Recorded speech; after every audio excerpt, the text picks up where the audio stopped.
Hola y Dios te bendiga, bienvenido una vez más a esto que se llama Conociendo a Jesús, un espacio creado para conocer a Jesús y conocer sus enseñanzas, conocer más aspectos de su vida y asimismo nosotros podamos seguir con más eficiencia a Jesús.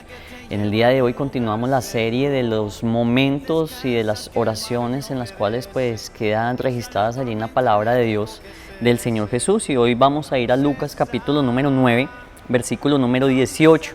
Dice la palabra: aconteció que mientras Jesús oraba aparte, estaban con él los discípulos y les preguntó diciendo: ¿quién dice la gente que soy yo?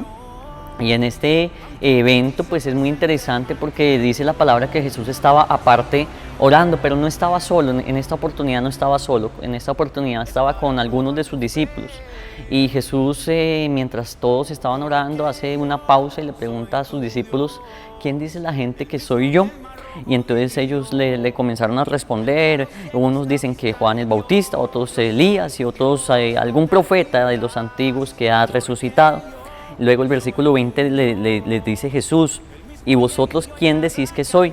Entonces respondiendo Pedro dijo: el Cristo de Dios.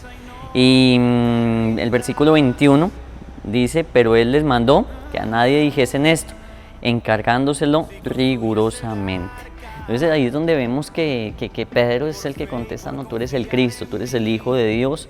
En otro de los evangelios el Señor Jesús le dice: esto no te lo reveló ni ojo, ni carne, ni nada, no fue ser humano el que te lo mostró, sino el Espíritu de Dios. ¿Y qué nos lleva a entender esto?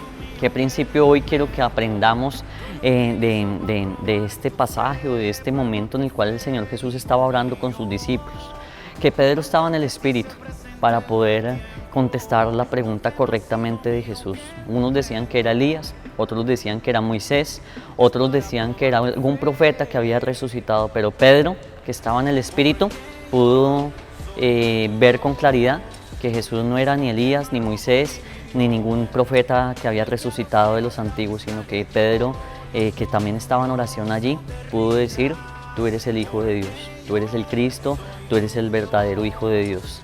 Cuando tú y yo sacamos tiempo en oración, vamos a tener una visión mucho más clara de las cosas, una visión espiritualmente mucho más correcta, mucho más enfocada de lo que está allí aconteciendo. Y entonces allí Pedro puede decir: veo que tú eres el Hijo de Dios.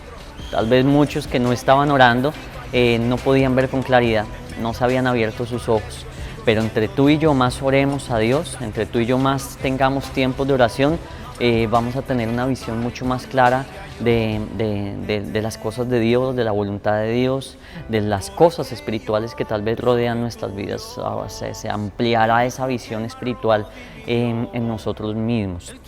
El Señor Jesús también, como otro principio tal vez vemos aquí en este versículo, que no solamente oraba solo, sino que tenía grupos de oración en donde no solamente la personita ora sola, sino que es bueno orar juntamente con otras personas y para edificación.